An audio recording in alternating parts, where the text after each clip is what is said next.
नर्मदे हर बाबा जी। नर्मदे हर।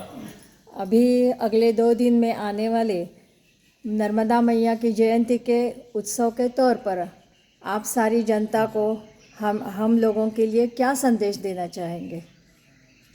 माँ नर्मदा जन्मोत्सव शिव प्रिय में कल शैल सुतासी, सकल सिद्धि सुख संपत्ति राशि।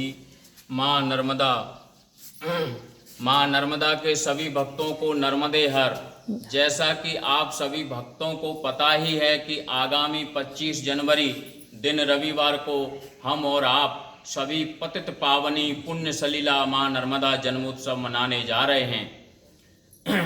तो माँ नर्मदा जन्मोत्सव के उपलक्ष्य में मैं दासम दास, बाबा रामदास, ये दास माँ नर्मदा के लिए माँ नर्मदा जन्मोत्सव के उपलक्ष्य में सभी देशवासियों को और विदेशों में बैठे भक्तों को एक छोटा सा संदेश देना चाहता हूँ।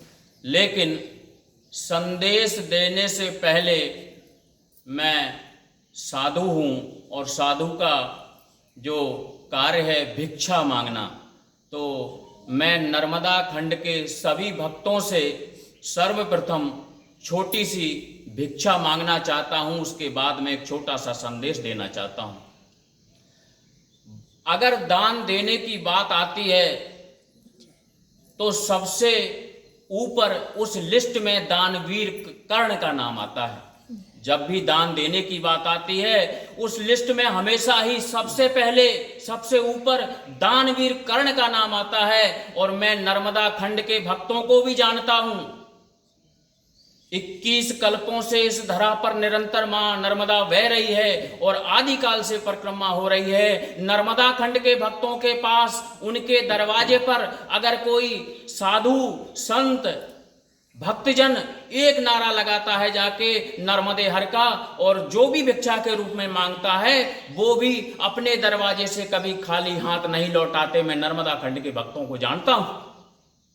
तो मैं नर्मदा खंड के भक्तों से भिक्षा के रूप में, क्योंकि आजकल सबसे ज़्यादा जो नर्मदा परिक्रमावासी हैं उनका जो दर्द है, जो उनकी शिकायत है, साधु संतों का जो दर्द है, जो उनकी शिकायत है, उनका कहना ये है कि जब हम किनारे से चलते हैं तो माँ नर्मदा के अंदर तक भक्तों ने कब्जा कर लिया है, तार फेंसिंग कर दी है, कांटे लगा दिए हैं। तो मैं भिक्षा के रूप में आपसे नर्मदा जयंती के उपलक्ष्य में ये मांगता हूँ कि आप मुझे भिक्षा के रूप में 3 फुट जगह, जिसकी जमीन मां नर्मदा से लगती है सिर्फ 3 फुट जगह, अगर वो ऊंची नीची है तो उसको प्लेन कर दें, अगर वो कांटे हैं तो उसको साफ कर दें, और 3 फुट जगह आप हर जगह मां नर्मदा के किनारे छोड़ दें। यही मेरी भिक्षा है, आपकी मां झोली भर देगी।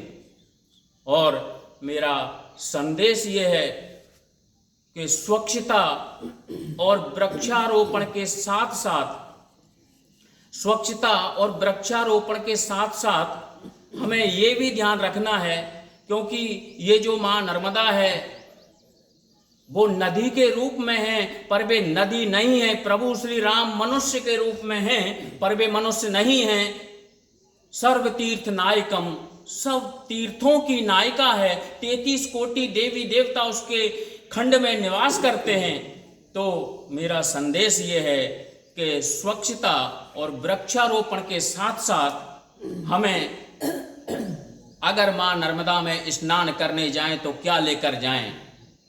आस्था लेकर के जाएं।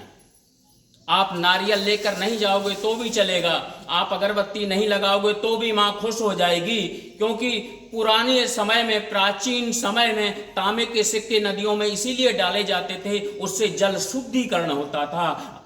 आज हमारे पास तांबे के सिक्के नहीं हैं। तो मैं सभी भक्तों को ये संदेश देना चाहता हूँ कि माँ नर्मदा की रक्षा और सुरक्षा माँ की करना हम सब बेटों का काम है। तो सभी परिक्रमावासियों के लिए भी मेरा संदेश है कि वो आधा किलो फिटकरी, 500 ग्राम फिटकरी और 50 ग्राम काला नमक कहीं भी माँ नर्मदा में छोड़ दें। उससे क्या होता है? जल शुद्धिकरण होता है। अगर मेरे इस संदेश को आप लोगों ने मान लिया, जगह जगह अगर आधा किलो फिटकरी और 50 ग्राम काला नमक छोड़ दिया तो माँ अमरकंटक से रत्ना सागर तक निर्मल स्वच्छ हो जाएगी। नर्मदे हर, नर्मदे नर्मदे हर। हर।